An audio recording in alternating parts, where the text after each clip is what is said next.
I actually think the small business owner has an obligation to try to stay as mentally well as they can. If you find it difficult to sleep regularly, if you find that you're constantly thinking about work, you're not present to other things, these are all signs, if it happens on an ongoing basis, that perhaps it's time to seek some help. My name is Arvanitis and I'm the Head of Workplace Research and Resources at Beyond Blue. At any one time, we know that within Australia there will be 2 million individuals experiencing a diagnosable anxiety condition and 1 million individuals experiencing depression.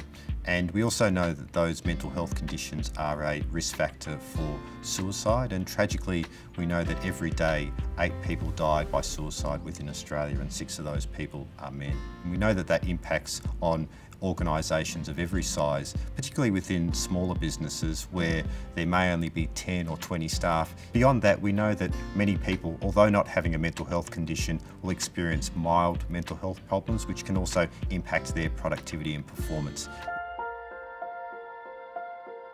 It's definitely not a case of one size fits all, so it's important for organisations to understand what the stressors might be for their staff members. Some of the things that a manager or a work colleague should be looking out for are things like a drop in work performance. It's whether people are withdrawing socially.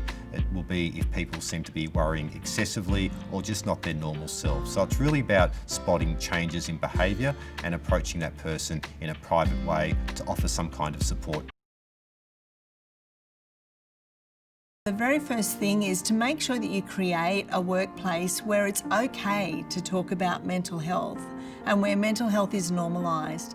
Business owners in particular have a special role when it comes to reducing stigma. And they can do that by sharing any personal experiences they've had about mental health conditions and speaking openly about mental health in the workplace. If business owners themselves are taking the lead, that can be a really powerful sign for employees, and it makes it easier for people who are struggling to put their hand up to seek support or treatment.